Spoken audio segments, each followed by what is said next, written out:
দেশের রাজনৈতিক পট পরিবর্তনের পর বাংলাদেশকে চাপে ফেলতে ভারত ঘোষণা দিয়েছিল বাংলাদেশিদের আর চিকিৎসা দেয়া হবে না।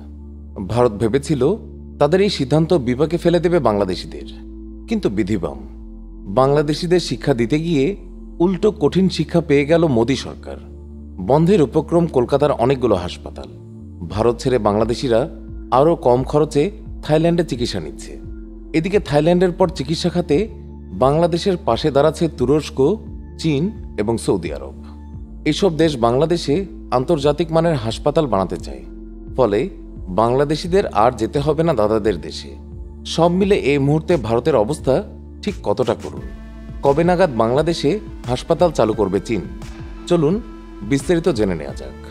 কলকাতা সহ ভারতের অন্যান্য শহরে হাসপাতাল ব্যবসায় ব্যাপক ধস নেমেছে। ভারতীয়রা বাংলাদেশিদের বিপাকে ফেলার ছক কষতে যেয়ে নিজেরাই যে বিপাকে পড়বেন এমনটা হয়তো তারা বুঝতেও পারেননি। হাসপাতালগুলো থেকে শুরু করে বাংলাদেশি পর্যটক প্রায় শূন্যের কোটায় নেমে আসায় আরও বিপাকে পড়েছে পশ্চিমবঙ্গের হোটেল এবং রেস্তোরাঁগুলো। বন্ধ কলকাতার নিউ মার্কেট, আর রোগীর অভাবে প্রায় বন্ধ হয়ে যাচ্ছে ভারতের একের পর এক হাসপাতাল। এছাড়াও ইতিহাসের সর্বনিম্ন পর্যায়ে পড়েছে ভারতীয় রুপির দাম। ভারতের পর্যটন মন্ত্রণালয়ের তথ্য অনুযায়ী প্রতি বছর বাংলাদেশ থেকে প্রায় 25 লাখ রোগী চিকিৎসার জন্য ভারতে যায়। এতে ভারতের স্বাস্থ্যসেবা নিতে তাদের বছরে প্রায় $50 মিলিয়ন ব্যয় হয়। বাংলাদেশি রোগী না পেয়ে এখন চরম ক্ষতির মুখে ভারত। এই যখন অবস্থা, ঠিক তখনই জানা গেল চীন বাংলাদেশের স্বাস্থ্য খাতে বড় ধরনের বিনিয়োগ করতে চায়। চীনের রাষ্ট্রদূত ইউয়ান পররাষ্ট্র উপদেষ্টা মোহাম্মদ তৌহিদ হোসেনের সঙ্গে সাক্ষাতে ঢাকায় বিশেষায়িত হাসপাতাল নির্মাণে সহায়তা এবং চীনে রোগী পাঠানো নিয়ে আলোচনা হয়েছে। তাছাড়া চীনের সহযোগিতায় ঢাকার পূর্বাঞ্চলে একটি বিশেষায়িত হাসপাতাল নির্মাণের প্রস্তাবনা রয়েছে, যার জমিসহ অন্যান্য সুবিধা দিতে বাংলাদেশ সম্মতি জানিয়েছে।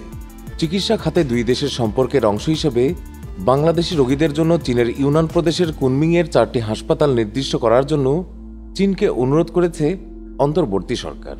চীন তা মেনেও নিয়েছে। উপদেষ্টা একই সঙ্গে রাষ্ট্রদূতকে বলেছেন, এখানকার রোগীরা যাতে দেশেই চীনা চিকিৎসার সুবিধা পেতে পারেন তা নিশ্চিত করতে রাজধানীর পূর্বাঞ্চলে একটি পূর্ণাঙ্গ বিশেষায়িত হাসপাতাল করার জন্য সরকার জায়গা এবং অন্যান্য সুবিধা দিতে প্রস্তুত আছে। এছাড়াও সিঙ্গাপুরের মাউন্ট এলিজাবেথ এবং থাইল্যান্ডের বামরুনগ্রাদ হাসপাতালের আদলে বাংলাদেশে আন্তর্জাতিক মানের হাসপাতাল তৈরি করতে চায় তুরস্ক ও সৌদি আরব। এ সংক্রান্ত একটি প্রস্তাব আরও 4 বছর আগে বাংলাদেশকে দিয়ে রেখেছে এই দেশ দুইটি। তৎকালীন হাসিনা সরকারের সংশ্লিষ্টরা বলছেন, প্রস্তাবটির বিভিন্ন দিক পরীক্ষা নিরীক্ষা করা হচ্ছে, কিন্তু পরীক্ষা নিরীক্ষা আর শেষ হয়নি। মূলত হাসিনা চাইত কোনো দেশ যেন বাংলাদেশকে হাসপাতাল নির্মাণে সাহায্য না করুক। হাসিনা চাইতেন বাংলাদেশিরা ভারতে গিয়ে চিকিৎসা করাক। চীন ছাড়াও সৌদি আর তুরস্কে তাদের প্রত্যেকেরই সুলিখিত বিনিয়োগ প্রস্তাব রয়েছে। 3টি প্রস্তাব বাংলাদেশ সরকারের নীতি নির্ধারণী পর্যায়ে উপস্থাপন করা হয়েছিল। তবে অন্তর্বর্তী সরকার নতুন করে বিষয়টি নিয়ে কাজ করছে। সেই লক্ষ্যে বিশেষজ্ঞদের নিয়ে এর কারিগরি দিক পর্যালোচনা চলছে। বাংলাদেশের চিকিৎসা ব্যবস্থার ভঙ্গুর অবস্থার বিষয়টি বৈশ্বিক মহামারী করোনা সবাইকে চোখে আঙ্গুল দিয়ে দেখিয়ে দিয়েছে। এমন মন্তব্য করে ঢাকার এক কর্মকর্তা বলেন, নানা কারণে দেশের চিকিৎসা ব্যবস্থা তথা হাসপাতালগুলোর ওপর অনেকের আস্থা আর নেই।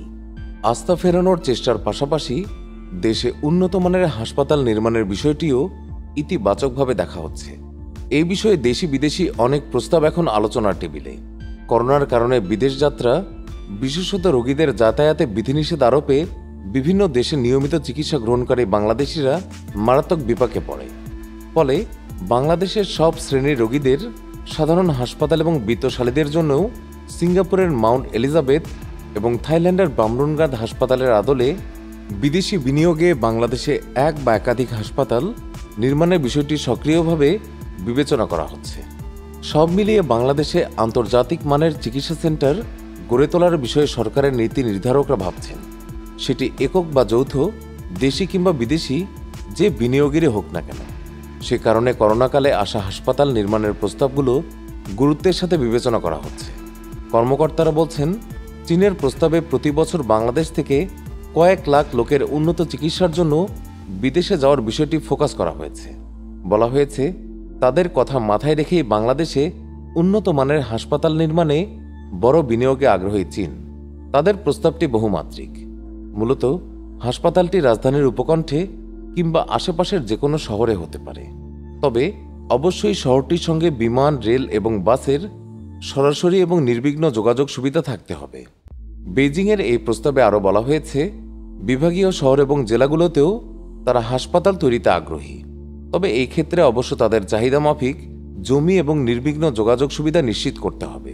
তুরস্ক কিংবা সৌদি আরব ঢাকার বাইরে যেতে রাজি নয়, তারা ঢাকার আশেপাশেই হাসপাতাল নির্মাণ করতে চায়।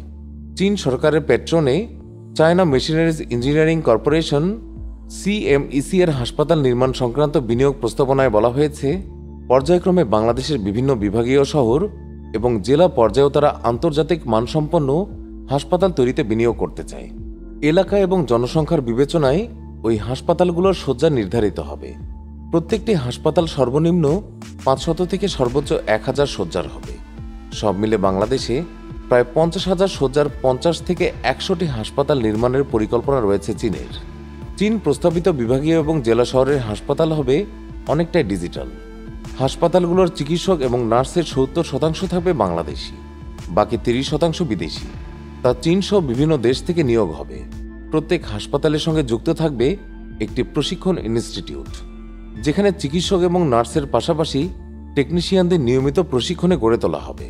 চীনের প্রস্তাব বিষয়ে গত অক্টোবরে স্বাস্থ্য মন্ত্রণালয়ে একটি বৈঠক হয়েছে। আন্তঃমন্ত্রণালয় ওই বৈঠকে প্রস্তাবটি খুঁটিনাটি পর্যালোচনা করেছেন। পরবর্তী পরীক্ষা নিরীক্ষার জন্য তার নীতি নির্ধারণী পর্যায়ে উপস্থাপন করা হয়েছে। উল্লেখ্য, চিকিৎসা ক্ষেত্রে প্রতি বছর দেশ থেকে 30,000 কোটি টাকার মতো বিদেশে চলে যায়। বাংলাদেশের চিকিৎসা সেবা ভালো হলে এই টাকা দেশেই থাকত। দেশি বিদেশি, সরকারি বেসরকারি বিভিন্ন প্রতিষ্ঠানের তথ্য অনুযায়ী প্রতি বছর 2.5 থেকে 3 লাখ রোগী বিদেশে চিকিৎসা নিতে চান। এর মাঝে বড় অংশই যান ভারতে।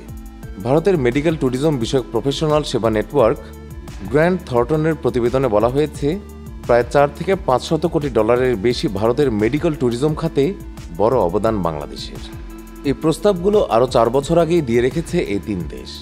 এতদিন তা বাস্তবায়ন করা যেত, কিন্তু তা হয়নি শুধুমাত্র হাসিনার কারণে। কারণ হাসিনা মনে করত বন্ধু মোদির দেশ ভারতে রোগী যাতায়াত কমে যাবে। বাংলাদেশি রোগীদের ভারত নির্ভরশীলতা কমে যাওয়ার ভয়ে পলাতক হাসিনা সরকার তখন রাজি হয়নি। এদিকে রোগী না পেয়ে সরকারকে বাংলাদেশিদের ভিসা দিতে আবেদন জানিয়েছে কলকাতার হাসপাতালগুলো। ভিসা না দিলেও বিক্ষোভের ডাক দিয়েছে হাসপাতাল মালিকরা।